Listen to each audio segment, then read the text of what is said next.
Alors on est dimanche 14 Adar, donc on est le jour de Purim. Et nous sommes Qouf Mem Dalet de Shabbat. Donc on va reprendre un petit peu ce qu'on a vu hier pour faire l'enchaînement. On a vu hier dans Qouf Mem Gimel à la fin à propos de quelqu'un qui achète des fruits. On a dit donc Mahlok d'entre Rabbi Yehuda et les Haramim pour presser les fruits. On a dit donc pour les olives et les raisins, même si on les achète pour manger, tous les deux sont d'accord que si ça coule seul, il est assuré de boire ce jus-là Shabbat. On a vu pour les autres fruits, là aussi, quand on les achète pour manger, si ça coule seul, tout le monde est d'accord, donc on peut boire ce jus-là. On a vu la mahloket par contre, c'est entre la mahloket entre Rabbi Yehuda et les Haramim, c'est à propos de fraises et les grenades. Alors, on a dit donc que Rabbi Yehuda il a dit que si on achète, c'est donc les fraises et les grenades, si on les achète pour manger et que ça a coulé du jus, on peut les manger, on peut boire le jus. Mais si on les achète pour boire ou stam, c'est-à-dire sans dévoiler l'intention, c'est assour. Ça c'est Rabbi Yehuda. Par contre, Hachamim, eux, ils disent, dans tous les cas, qu'on ait acheté ces grenades et fraises pour manger ou pour boire, dans tous les cas, c'est assour. Donc c'est la mahlok entre Rabbi Yehuda et Hachamim à propos des fraises et des grenades. C'est là où la Gemara a posé une question. Elle a dit, comment tu dis que Rabbi Yehuda pense que bistam, c'est assour? Ça veut dire que Rabbi Yehuda dit que quand on achète bistam, donc sans dévoiler l'intention, est-ce que c'est pour manger ou pour boire, et qu'après ça coule le jus, donc tu dis que Rabbi Yehuda a dit que c'est assour. Voilà, nous avons vu dans une Mishnah que le lait d'une femme, nous on avait dit donc que les aliments, pour qu'ils prennent l'impureté, il faut qu'ils soient donc imprégnés d'un des 7 liquides, dont le lait fait partie. Alors on a dit comme ça, le lait d'une femme, métamé, quand il touche un aliment, il le rend évidemment apte à prendre l'impureté. Et on a dit donc ce lait-là, il le rend apte à prendre l'impureté, que ce soit les ratson ou l'eau des ratson, qu'ils donc sortent volontairement ou involontairement. Par contre, on a dit halab behema, le lait de l'animal, il ne peut rendre un aliment apte à prendre l'impureté que s'il a été très volontairement. C'est là où Rabbi Akiva il a dit je comprends pas, le contraire. Le lait de femme qui n'est réservé que pour les petits, tu as dit qu'il va donc rendre les aliments aptes à prendre l'impureté aussi bien intentionnellement que non. Le lait de vache ou de chèvre qui est donc consommable par tout le monde, aussi bien les petits que les grands, tu le limites uniquement quand il sort volontairement et pas involontairement. Ça paraît pas logique. Donc ça c'est l'objection de Rabbi Akiva. Amdoulo, Hachamim lui ont répondu. Il dit non, quand même, il y a, on maintient ce qu'on dit. Pourquoi? Il dit parce que Hachamim ont dit, parce que le lait de femme, pourquoi on a dit que aussi bien involontairement il rend l'aliment apte à prendre l'impureté? Parce que tout simplement que le sang d'une plaie d'une femme, il transmet l'impureté. Hachamim disent donc le sang d'un humain, il est considéré comme le sang d'un cadavre et donc il transmet l'impureté. Ce qui n'est pas le cas de halava behema, le lait d'une bête, une bête qui a donc qui a été blessée, le sang de cette bête-là, il n'est pas considéré comme du sang et que ça ne transmet pas l'impureté. Donc tu vois bien qu'il y a un côté sévère chez la femme qui n'est pas chez l'animal. C'est pour ça qu'on a dit que chez la femme, aussi bien volontairement que non volontairement, le lait qui a été sorti, s'il imprègne les aliments, il les donne l'aptitude d'apprendre l'impureté, ce qui n'est pas le cas de l'animal. Le djinn n'est pas le même pour les 7 liquides alors. Si ça t'intéresse pas. Ah si, on a toujours dit. Alors tu as dit on a toujours dit. Comme ça, tu as dit le lait de la femme, si il sort Beratson ou Beratson, il est. Oui, non. Alors que non, c'est que la talle, par exemple, la rosée, si le paysan il veut pas, c'est pas pareil. Attends, ce qu'on a dit nous, c'est est-ce que toi tu voudrais que le liquide touche l'aliment ou pas? Quelle que soit la provenance d'où vient le liquide. Ici, on parle de la provenance du liquide même. C'est sûr qu'on parle toujours dans le cas où tu es satisfait, oui, c'est évident. De cette imprégnation, bien sûr, ça ne change pas. Amalahen, donc on est maintenant dans la première ligne de Qouf Mem Dalet. Amalahen, il vient Rabbi Akiva et leur dit, quand même c'est pas pareil. Pourquoi? Mahmir ani bihalav mi baddam, je serai plus mahmir dans le lait que dans le sang. Bien que tu m'as montré que dans le sang, chez la femme, c'est plus grave que l'animal. Parce que chez Aholev, les foua tamé. Quand quelqu'un, il va, par exemple, traire une bête, les foua, C'est-à-dire, parce que, par exemple, elle a un engorgement mammaire, ou bien, voilà, donc, un but médical. D'accord? Et là-bas, on a dit, tamé. Ça veut dire donc que si le sang, le lait, pardon, il touche l'aliment, il le rend apte à prendre impureté. Par contre, on a vu vers marqué tahor. Par contre, on a dit que si quelqu'un il veut faire une saignée à un animal, mais pour le foie, le sang, il n'est pas considéré comme tamé. Donc tu vois bien que quand on fait, voilà, donc tu vois bien que quand on fait traire l'animal, on a été donc mahmir aussi. Amrolo, Hachamim lui ont dit, quand même c'est pas pareil. Pourquoi? Ça les était un avis regarde, les paniers d'olive et de raisin, ils nous donnent la preuve que quoi? Chez Hamashkin, Hayos'in, Mehen le Rasson, Tme'im, chez le Rasson, Tehorim. Il a dit là-bas, quand quelqu'un il achète des olives et des raisins, et qu'il y a donc du jus qui coule donc tout seul, si c'est le Rasson, si c'est volontairement, le monsieur il est content de ça, ça va donner l'aptitude aux aliments de prendre l'impureté. Chez le Rasson, Tehorim. Mais si c'est pas volontaire, Tahor. Alors la Gemara a dit, qu'est-ce que ça veut dire? Maïlo le ratson.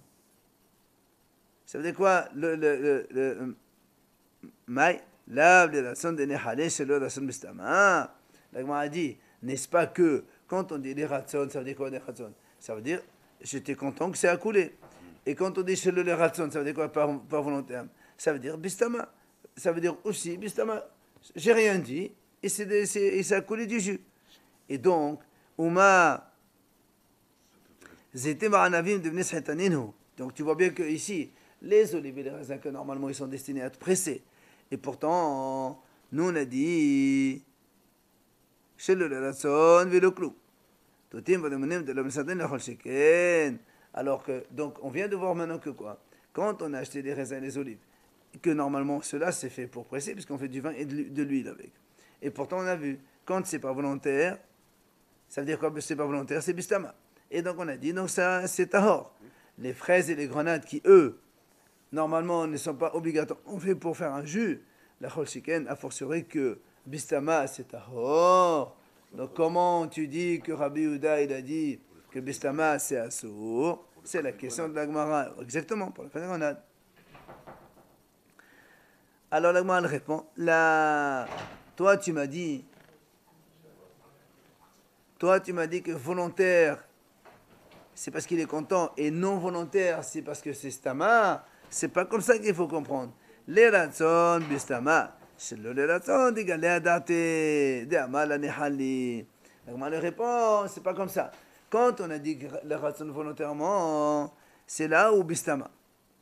Par contre, le ratson, quand c'est involontaire, c'est qu'il a dévoilé son intention. Il a dit, je ne veux pas que ça soit du jus. Et là, c'est sûr que c'est tahor. Par contre, bistama, c'est assour. Et donc, ça rejoint l'idée de Rabbi Houda.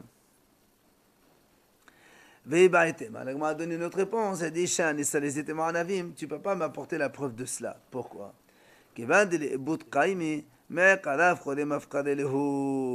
La Gemara a dit, c'est pas du tout la même chose. Pourquoi? Parce que quand on achète des raisins et de l'huile, et qu'il y a du jus qui coule, les ebout kaime, c'est-à-dire que l'homme, il ne va pas utiliser ce qui coule de ça, quand c'est dans les caisses, après il coule du vin.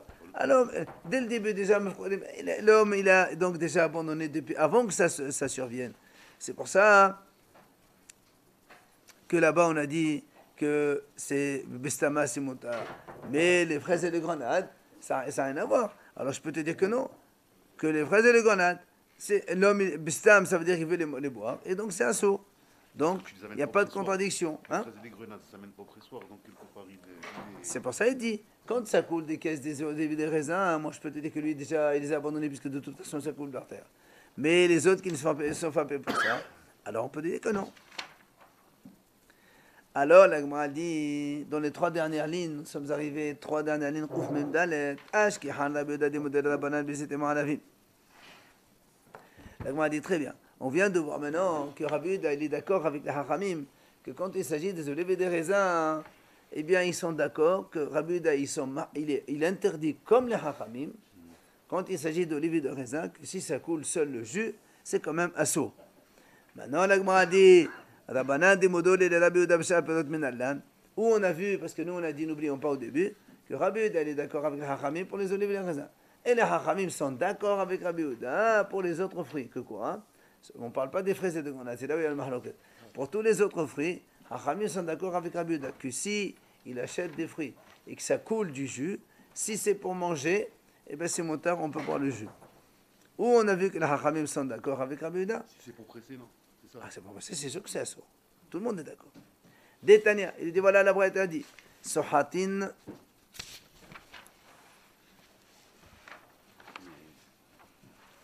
Bifga'in ou Bifrishin ou B'Osradin. Donc, on presse les prunes, les coins et Osradin, il a dit c'est des pommes sauvages. Il a dit comme ça. Ça veut dire quoi? On dit comme ça, ce sont des fruits que normalement on ne presse pas ceux-là. On ne presse pas les coins, on ne presse pas les pommes, d'accord? Alors, c'est pour ça que comme on ne les presse pas de façon habituelle, Shabbat, même si on les presse, c'est moutard. Aval. Loba des mounim. Mais pas dans les grenades.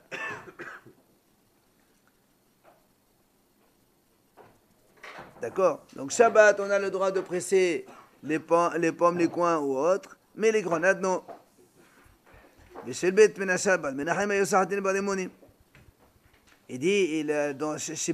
Bal Menachem, c'est un monsieur, il pressait aussi les grenades.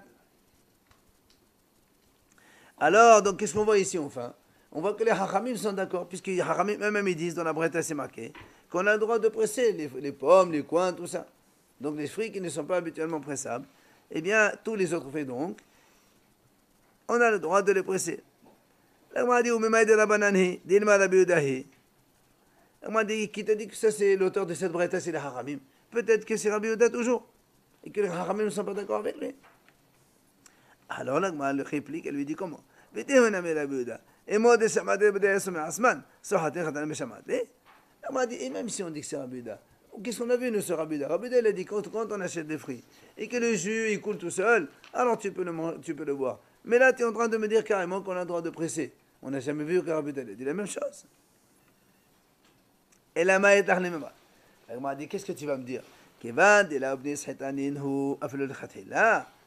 Puisque ce ne sont pas des fruits qu'on presse habituellement, c'est pour ça que même a priori, on a le droit de le presser Shabbat.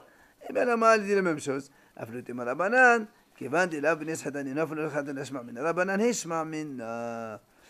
donc même si tu dis que l'auteur c'est les Hachamim, puisque ce sont des fruits qui ne sont pas habituellement pressables, donc on a le droit de les presser Shabbat même a priori. Et ça c'est la lacha. Donc il n'y a pas de notion de presser dans ce cas-là. Oui, tu prends une pomme, par exemple, tu la presses, c'est pas chez nous, c'est des fruits qui ne sont pas habituellement pressables, donc c'est moutard de les presser. C'est une pomme, il faut être. Alors, l'Agmara dit, on a dit que la famille de Bet Menashe Bal Menachem, ils pressaient les grenades. Et c'est le Mélacha pressé ou non? Hein? Pressé, Bien sûr, c'est dash. Mais comment alors il peut dire, il en déduit que Oui, peut-être mais qu'il n'a pas l'habitude de presser et oui, Là, tous on les, n'a pas l'habitude. regarde, Alors c'est permis. les fruits qui sont habituellement pressables et qu'on fait avec du jus, c'est ça qui est interdit. Mais un fruit qui n'est pas pressable, si tu veux, on va le dire après, mais là, tu auras avec les olives et les raisins qui sont interdits. Hachamim ont rajouté les fraises, les grenades et tout ce qui est pressable aujourd'hui. Aussi, les oranges, tout ça. Voilà. Mais donc, ça veut dire les fruits qui ne sont pas pressables du tout, donc c'est moutard. Tu ne peux pas faire plusieurs. Quelqu'un qui n'a pas l'habitude dans ce cas-là d'éponger. Ah non, non, non, non. C'est permis d'éponger. Non, non, non, non, non, c'est pas pareil, c'est pas pareil. Allez, chez le Beit Menashia, la Gemara elle dit, chez le Beit Menashia, Ba Menachem, Ayosahatin Bademonim. Donc on avait dit que donc, chez la famille de Menashia, Ba Menachem, ils pressaient les grenades. Amar Rav Nachman halacha, que chez le Beit Menashia, Ba Menachem. La halacha, elle est comme eux. Donc, puisque eux, ils pressaient les grenades en semaine, donc c'est les grenades pour eux, ça devient des fruits pressables, et donc c'est assourd de les presser Shabbat non plus. Amal et Ravan Rav Nachman, Menashe ben Menachem Tanahu. Il dit comment je comprends pas, tu me dis à comme celui-là, pourquoi c'est un Tana lui, pour que tu prennes référence sur lui. Vichitema alacha ki hay Tana de Saval que Menashe ben Menachem, ou Mishum de Saval que Menashe ben Menachem alacha kmoto. Et même si tu me dis non, c'est un Tana qui a dit la halakha est comme celui-là. Et alors, c'est parce que lui, il fait comme ça, alors on va appliquer la halakha pour tout le monde selon lui? Kimoto, c'est quoi? Comme lui? Alors, l'Agma répond Menachab ben Menachem Averubad de Alma. Il dit Menachab ben Menachem, c'est comme Rubba de Alma. Pardon. Non, il lui a dit comme ça.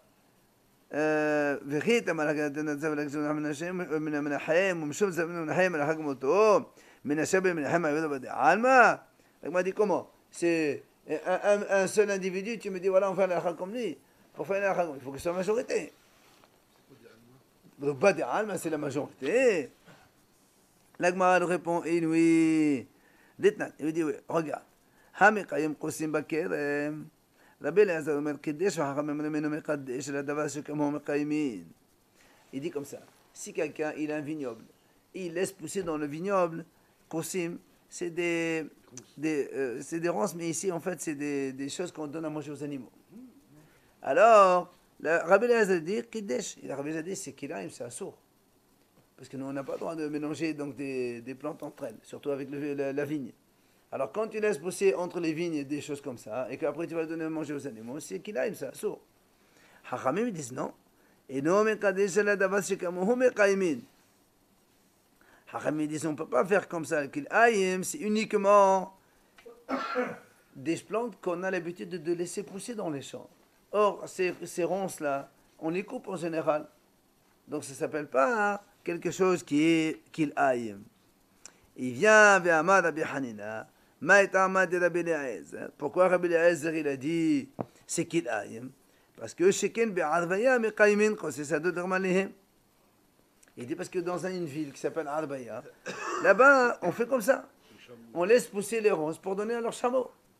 Donc tu vois bien que là-bas Rabbi Eliezer il a vu dans une ville on fait comme ça. Alors il a donc donné la halakha selon cette ville-là. Alors la Gemara dit midi eria. Et comment tu prends tu compares les deux cas? Agma dit comment? Tu me compares? Nous, on est en train de parler d'un individu, Menachem ben Menachem, et toi, tu m'apportes une preuve de Rabbi Eliezer qui a pris référence sur une ville entière. Ça n'a rien à voir. Là-bas, c'est une ville entière. Et là, c'est un seul individu. On ne peut pas comparer les deux. Et là, il a dit voilà, tu sais pourquoi? La raison, elle est comme Rav Hasda. Qu'est-ce qu'il a dit Rav Hasda? Donc pourquoi on a dit que c'est assourd donc de presser les grenades? C'est, on va se référer selon le raisonnement de Rav Hasda. Qu'est-ce qu'il a dit? De'amar Rav Hasda. Tradin, ce sont les blettes, les épinards. Chez Sehatan, donc il les a fait bouillir, après il les a pressés. D'accord? Il a mis tout ça dans un mikvé, dans les eaux d'un mikvé. C'est marqué Poslin et Amirvé Bishenui Mar'e. Ça rend pasoul le mikvé si la couleur de l'eau change. D'accord? Ça rend pasoul le mikvé si la couleur de l'eau change. Alors la Gemara dit Vehala obnis hetaninu. La Gemara pose une question. Comment ça se fait?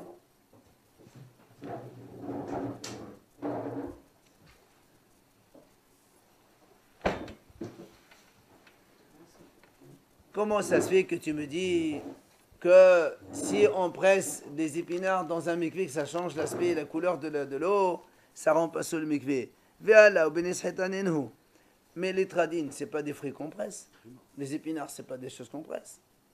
Et nous, on sait que quand est-ce qu'un liquide, quand est-ce qu'un mikvé, il devient pas saoul, c'est quand il y a un liquide qui se mélange avec lui. Or ça, on ne peut pas considérer ça comme un liquide, parce que le tradine, ce n'est pas un liquide, ce n'est pas quelque chose qu'on presse. Mais s'il en a fait un liquide. Et là, c'est ce qu'il lui dit. Ma'etar le memal, qui va dire chez Venhu, haval hu mashre, achanami qui va dire chez Venhu la mashre. Donc, qu'est-ce que tu vas me dire? Ici, il aura lui-même donné de l'importance à ce liquide-là. Donc, c'est pour ça que tu les considères comme un mashre, comme un liquide. Alors, nous aussi, c'est pareil. Dans les grenades, la même chose, qu'il les a considérés comme un liquide, c'est pour ça, donc ça devient Assour. Pressé dans un mikvé avant. Hein? Non, on parle au cas où quelqu'un il a pressé on te parle des cas. On va chercher. Eh ben, tu prends mikvaot là-bas, tu as tous les cas possibles imaginables dans le mikvé là-bas. Alors papa, il vient à papa et dit, quand on a dit que les eaux de Saron passent sous le mikvé, donc les eaux des épinards, Mishum, de Havé Davas, chez En Osin Memenu Mekhadathala. Vechol Davas, chez En Osin Memenu Mekhavé Lechatila. Possédé de Marchenomar et toutes les choses qui on ne fait pas avec un mikvé, donc a priori, prends un jus de fruits. On ne peut pas faire un mikvé avec un jus de fruits. Ben non. Donc c'est pour ça qu'il a dit. Tout ce qui est, tout liquide, à partir duquel on ne peut pas faire un mikvé lechatila, possédé un mikvé. Ils veulent considérer Et un donc- comme un bain. Genre bain de lait. Ça existe, les bains de lait. Très bien, mais Bain de- je sais pas. nous on est en train de parler du mikvé, c'est-à-dire que quand tu as ici un liquide qui provient d'une chose, et que ce liquide-là, on ne peut pas faire avec un mikvé, quand il se mélange avec ce mikvé, s'il il change la couleur, alors dans ces cas-là, le mikvé n'est pas saoul. C'est ce qu'il est en train de définir. L'Agmara dit, Tnan Hatam. La Mishnah dit, on a vu dans une Mishnah là-bas, justement, dans Mikvaot. Nafal et Toho Yain ou Homas ou Mohal. Si il tombe dans le mikvé du vin, ou du vinaigre, ou bien Mohal. Mohal, c'est ce qui sort, je crois qu'il va en parler après, ce qui sort des olives. La lie, là. Hein? La lie, là. Non, c'est ce qui sort des olives. On va en parler plus tard, je crois. Non, c'est pas le jus des olives. C'est quand on va presser les olives, on les met d'abord dans un coin et voilà, il s'écrase un peu et il sort un petit peu un liquide, ce qu'on appelle mohal. Et après, on va les mettre au pressoir. Et à la fin aussi, quand on a fini de les presser, on les laisse encore se reposer, il va sortir encore un autre liquide. Il y a 2 fois mohal, d'accord? Alors, ce qu'il dit dans la Mishnah, s'il tombe donc dans le mikvé du vin, ou bien du vinaigre, ou bien mohal, vishna mar'aw pasoul. Et donc, il change l'aspect, donc la couleur, le mikvé devient pasoul. Alors, la Gemara dit, Matana de mohal mashkehu. Qui a dit que le mohal c'est un liquide? Amar Abaye, Rabbi Yaakov, c'est Rabbi Yaakov qui a dit ça. Où ça? Détania. Rabbi Yaakov, Omer, mohal adeho ki mashke. Rabbi Yaakov, il a dit, justement, ce mohal, il est comme, donc, considéré comme un liquide.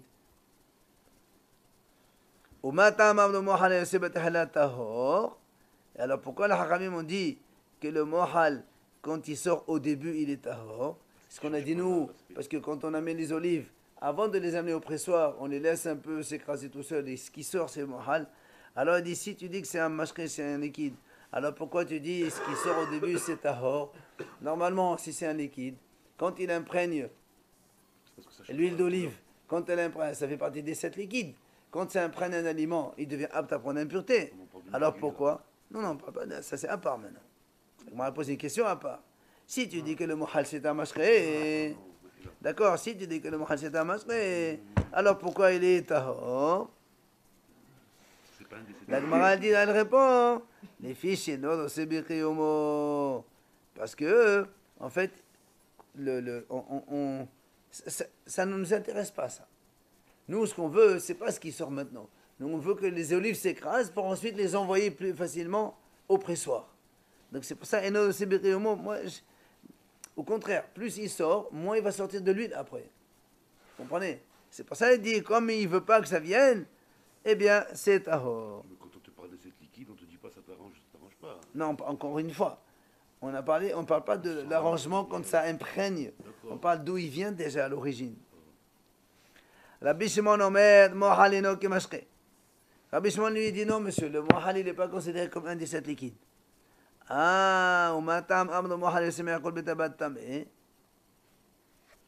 Alors il dit, alors si tu dis que le Mohal c'est pas un liquide, rappelez-vous, on a dit au début que le Mohal c'est quoi? C'est soit le liquide qui sort des olives avant de les amener au pressoir, soit le liquide qui sort des olives après les avoir pressées.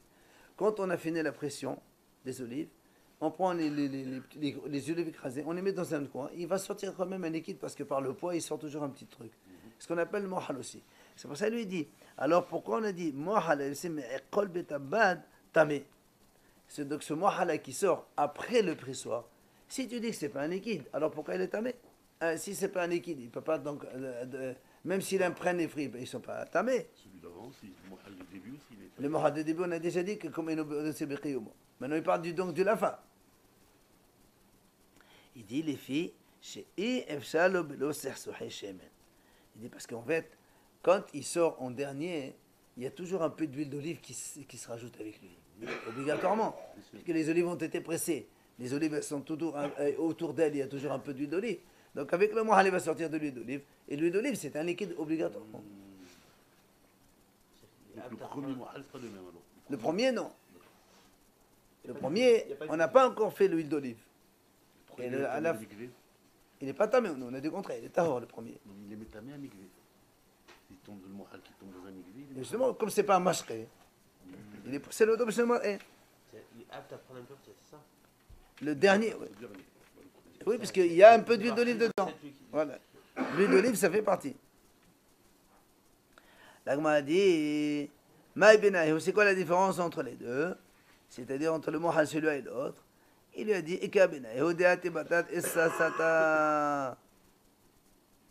c'est-à-dire, comme on a dit, non, ça vient après Issasata, c'est-à-dire quand il y a eu les olives qui se sont écrasées les uns contre les autres, c'est ce qui vient, c'est le mohal qui sort de là.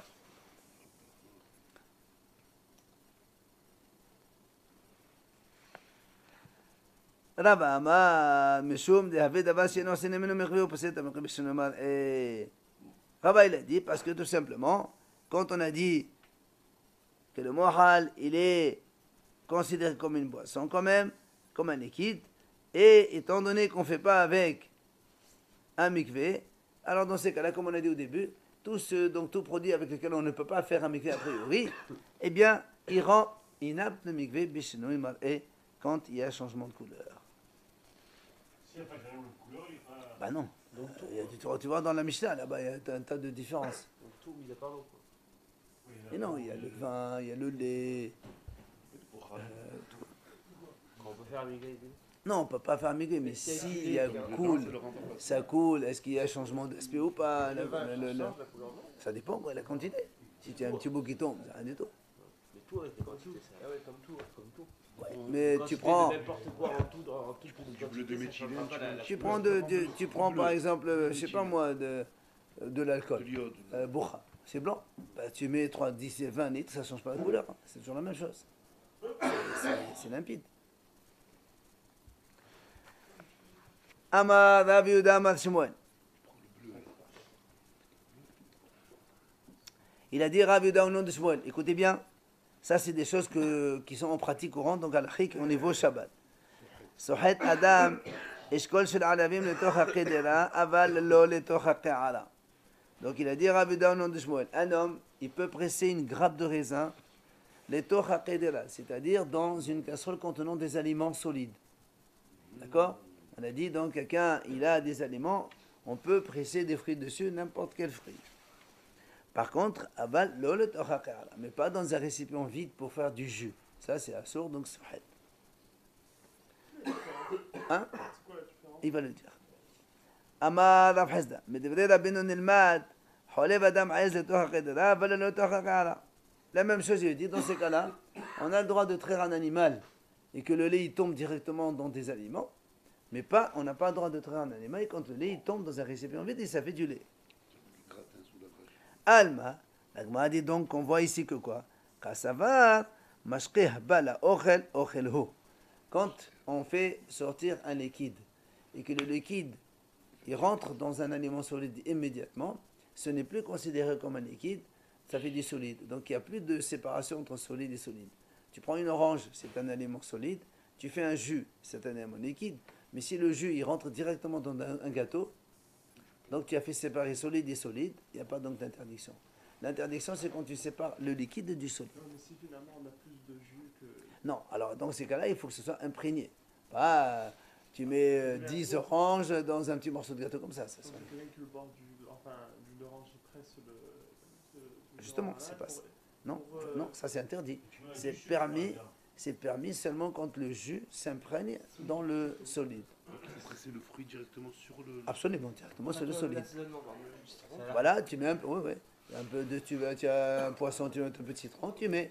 Mais tu mets pas 3 kilos de citron pour qu'après tu prends le jus et tu fais une limonade avec derrière. Tu comprends? Si tu ne bois pas le jus, tu l'as pressé, mais tu vas prendre un peu pour mettre sur un aliment. Non, on ne le presse pas dans un truc le vide. fait Il de faut le presser presser déjà. directement sur l'aliment. Et presser de l'orange sur des glaçons.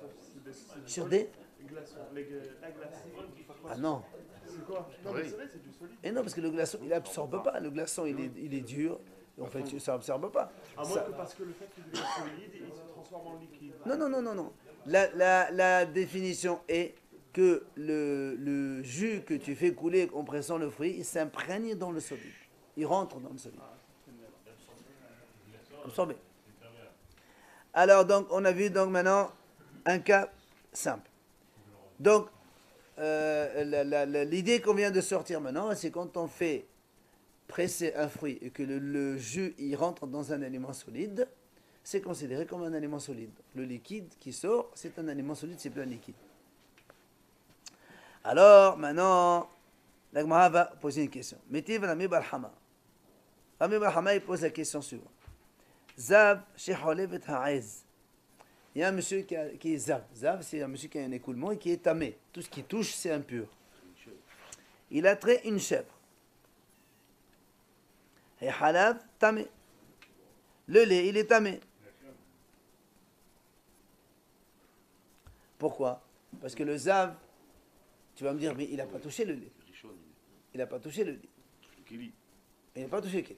Il a pris le truc, il a pressé le mamelon, hop, la mamelle de la vache, et c'est sorti du lait. Il n'a pas touché le lait. Le zav, il transmet l'impureté, non seulement par le contact, mais aussi par le massa, transport. Donc quand il a fait ça, c'est lui qui a fait partir le lait, il a fait descendre. Ah putain. Les animaux vivants, ils ne sont pas impurs quand ils sont touchés par les impurs. Animaux vivants, c'est pas comme les hommes. L'homme, on est en nous, on prend la tomate. La chèvre, non. Donc, on nous dit comme ça, un zav, messieurs, regardez la question de l'Agmara. Donc, un zav qui traite une chèvre ou une vache, on a dit le lait qui tombe, il est tamé. Pourquoi? Parce que c'est lui qui a fait le mouvement, oui ou non? Alors la Gemara elle dit Ve'e amrat Mashrea bala ochalin ochelu b'maït kesha. La Gemara pose une très belle question.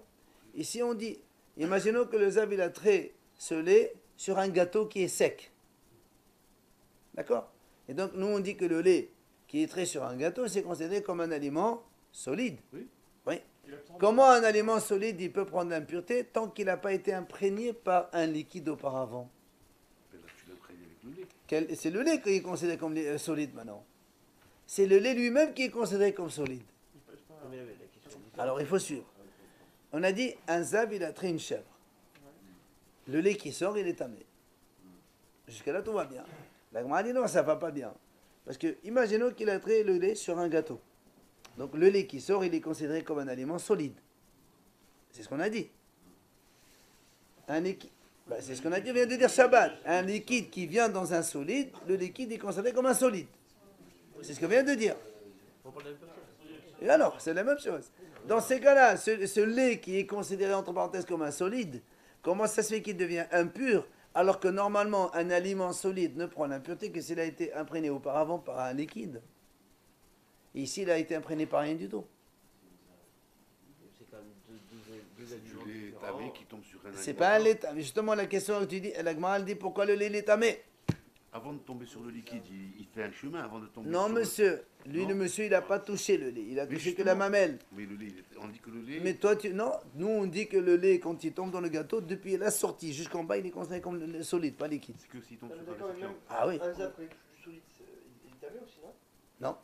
Si l'aliment, C'est il n'a humide. pas été imprégné par un liquide, Eh oui, c'est même ça. s'il le touche au sable, c'est pas tamé. Mais tous les aliments ne prennent l'impureté que si on a été imprégné Pour être tamé, pour n'importe Non. quel tomate. Pour l'aliment lui-même. Ah. Si, sinon il n'y a pas de question. Sinon, on n'a même pas besoin de poser la question. Parce que sinon, le mashkin, il est tamé, il n'a pas besoin d'être imprégné. Si c'est un liquide. La question, ça veut dire avant même sa descente, comme il dit lui, avant même. Non, non, on parle qu'il il a fait ça dans une dera, ça c'est certain. Sinon, il n'y a pas de question. C'est bon. Mais là, la casserole, elle est vide. Non, il y a un gâteau. En bas, il y a un solide en bas. Sinon, Il va pas sinon le lait, il est tamé d'office, puisque c'est le lait, c'est un liquide. Un zav, il le touche, c'est terminé. Le besoin, il ne devient pas solide. Parce que Le le liquide, il ne devient pas solide. Parce qu'on a dit lorsqu'un liquide il tombe sur un Solide. gâteau, ou sur un solide, il devient solide. on le considère comme solide, le lait. Ouais, mais il faut pas qu'il touche le gâteau, le Zav. Il n'a pas touché le gâteau, le zav. C'est pas- c'est quelqu'un de- Il n'a pas touché le gâteau. Alors, allez. Avec quoi donc ce lait-là, il a été imprégné pour qu'il prenne l'impureté? Et la Gemara elle répond.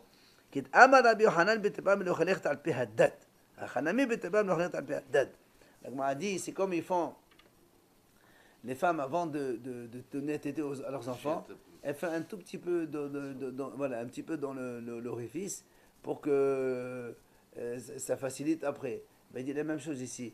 La première goutte qu'il a fait couler pour faciliter, c'est elle qui est considérée comme liquide et c'est elle qui a imprégné, enfin, qui a touché le lait qui est venu par la suite et donc ça l'a rendu apte à prendre l'impureté.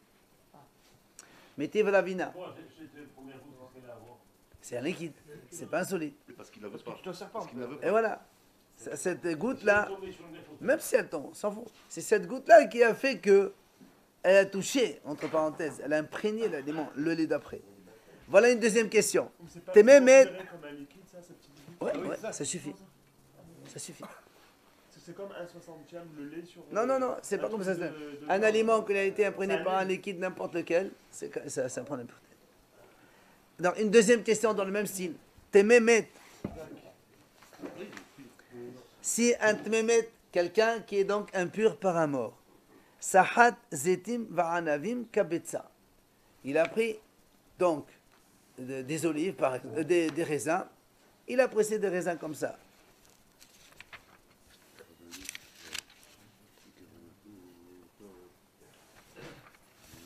Kabetza mechovenet. Ça veut dire quoi kabetza mechovenet? Ça veut dire il a pris exactement. Mettons, on va prendre comme ça un gros raisin qui fait kazaït. Pile. D'accord? Et après, il écrase avec sa main, d'accord, le raisin. Et le Gemara dit, il est tahor. Pourquoi il est tahor? Qu'est-ce qu'il a fait là pour le moment, Rabbi? Il a pressé. Regardez, c'est très simple.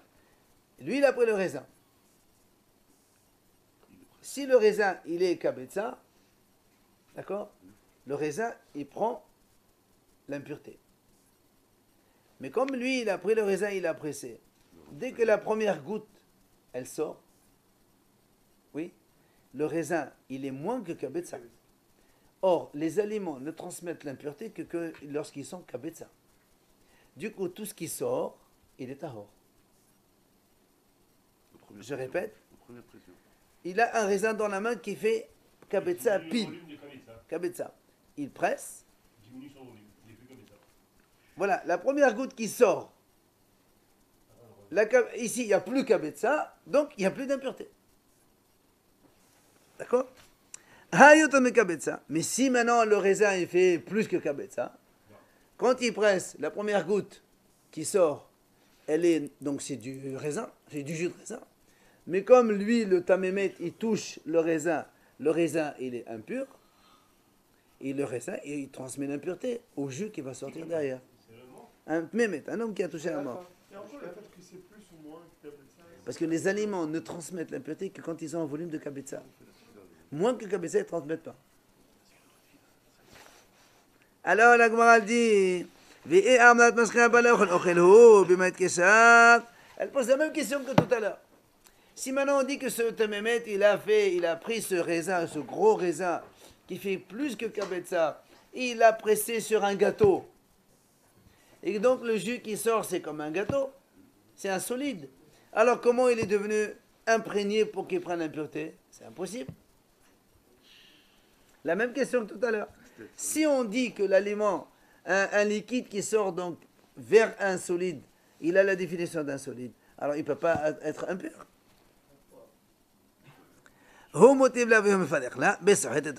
Lui, il a carrément solutionné. Il a dit ici, il n'est pas en train de presser sur un gâteau, il le presse dans un récipient vide.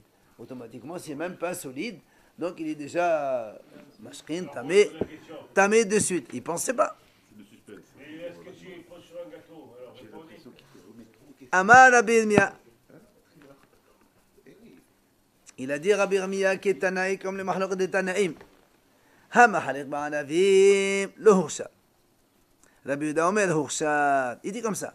Si, regardez, si mahalik ba'anavim, Rashi explique c'est un boulanger. Il a du pain. Il prend un raisin et il mouille un peu. Il fait comme nous on fait avec l'œuf. Oui. Lui, il fait avec le raisin et il fait une petite couche de jus de raisin, quoi. Enfin, un peu de raisin. Alors, c'est pas Shabbat quand même. Non, pas de Shabbat, là. C'est pas normal. Alors, attends. La Gemara dit le horshad. Ça veut dire que le pain qui a été imprégné par... Ah, parce qu'il n'a pas le statut de pain. Non, pas le raisin, pardon. Le raisin. Le raisin. Attends. C'est ça. Exactement. Par contre, chiour du raisin. Exactement. Le raisin, comme lui, qu'est-ce qu'il a fait il a pressé un peu le raisin pour faire un peu de jus sur le pain. D'accord? Alors, il dit que le raisin, il n'est pas considéré comme avoir été imprégné par ce jus-là. Le raisin, il n'est pas imprégné. Si. Il imprègne, lui, il imprègne. Et non. Ah oui, d'accord, oui. Après, si quelqu'un touche le raisin. Oui, oui. Alors, Et, attends, Rabbi Yehuda Omer Horshad. Rabbi Yehuda dit non, monsieur. Le raisin, il est imprégné. La preuve, c'est qu'il a sorti un peu de jus pour mouiller le pain. Donc, c'est mahlogat. La Gemara dit c'est quoi? Maï. N'est-ce pas? Là, n'est-ce pas qu'on parle de ça en fait? Moi, ça va, moi, ça va là, alors, pourquoi il dit que le raisin, il est C'est le fait imprégné? que le raisin C'est qui le est raisin. parce que Non, c'est mais de tout la... à l'heure, c'est le solide qui est imprégné. C'est pas le liquide qu'on met sur le solide. Attends. Tout à l'heure, par rapport au lait, la goutte de lait, on a dit sur Très le bien. gâteau. Non, tout à l'heure, c'était une autre question. Maintenant, la Gemara, elle pose une autre question. Enfin, elle nous amène une mahloket. Tiens, un boulanger, il a un pain. Il prend avec sa main un raisin, il l'écrase pour faire un peu de jus. En l'écrasant, le jus qui est sorti, il a touché le raisin. Oui ou non? La goutte, c'est la goutte. La goutte, exactement. Première goutte qui- Elle a touché le raisin. Alors maintenant, un, il dit que le raisin, si il vient un homme impur, il le touche, le raisin, il prend l'impureté. L'autre, il dit non. Si quelqu'un, il touche le raisin, il n'est pas impur. Pourquoi? Il n'est pas carré ça. Non, Non, il a non, été non. mouillé, l'autre, il a pas Celui été qui, mouillé. celui qui reçoit, on s'en fout qu'il est kabetza. C'est celui qui transmet, il doit être kabetza. D'accord? Et il La dit- Gemara dit pourquoi? Pourquoi un, il dit, c'est quoi la raison? N'est-ce pas que, parce que moi, on le fait comme ça, n'est-ce pas que celui qui a dit le raisin, il ne prend pas l'impureté, qu'est-ce qu'il pense? Il pense que quand le jus, où tu l'as utilisé dans le pain c'est solide, alors le jus il est solide, donc il n'y a pas d'imprégnation. Et celui qui dit non, il pense que le jus qui est sorti, c'est quand même pas, c'est un liquide, et donc il imprègne le raisin et ça prend l'impureté. Donc tu vois bien que c'est une mahloket. Est-ce que le jus qui sort d'un fruit, quand il va vers un solide, est-ce qu'il a statut de solide ou liquide? C'est une mahloket. Et Tanaïm. Amar à papa, on répond et on arrête. Non. La Gemara dit non, monsieur. Tout le monde est d'accord que quand un liquide il va vers un solide, il n'a pas le statut de solide. Carrément, lui. Il est liquide. Là, ochelo. Oui, attends. Papa, il peut penser ce qu'il dit. Hein, où tu es, toi? Amar à papa. On est dans Rapapa. Ici, on est dans la 9e, 8e ligne. Ah, alors pourquoi ici un il dit le raisin il n'est pas horchar? Si tu me dis que c'est un liquide, c'est un liquide. Il dit non. Ici en fait, moi ça va le moi ça va la et on verra ça demain. Mais d'abord on explique ça. Rapabel a dit en vérité tout le monde pense que le liquide qui sort d'un aliment même quand il va vers un solide, c'est un liquide. Bon, alors si c'est un liquide, normalement le raisin il devient apte à prendre l'impureté. Alors pourquoi l'autre il a dit non? Et en fait ici, étant donné que ça s'appelle masqi habala iboud, ça veut dire que ça, quand tu presses le raisin, tu n'es pas en train de le garder conservé. C'est pour les bouts, il va te jeter. La preuve, c'est que tu l'as fait avec du pain, donc tu l'as un petit peu... Voilà. On n'a pas d'intérêt sur le pain. Ouais, mais ça s'appelle iboud dans le sens où... Je ne vois pas. Pas le récupérer, il a pris dans le pain. Il a plus ça. C'est pas leur première, on va dire. Non. Et voilà, il explique pourquoi. Parce que quand on va cuire le pain, le jus il va disparaître. Il va sécher, il va s'évaporer. Donc tu vois bien que c'est un jus qui va partir. Mais là, tu deviens fou. Alors un il dit quand un jus il va partir, il est plus jus. Et donc c'est pour ça que le raisin il n'est pas apte à prendre n'importe quoi. Sur un gâteau. Hein? Sur un gâteau. Non. Quand il est présent, on le voit. Mais là on parle du boulanger avec le pain. Alors lui il dit, c'est ça la mahloukette ici, c'est le problème, est-ce que le liquide il va disparaître, oui ou non? Si le liquide va disparaître, il y en a un qui dit, comment il va disparaître, il n'est pas considéré comme liquide, donc il n'apprenait pas. Et l'autre il dit non, même s'il disparaît, on s'en fout. Maintenant il est là, il imprègne. C'est la mahloukette de Hazak, messieurs. Zakh, Baruch.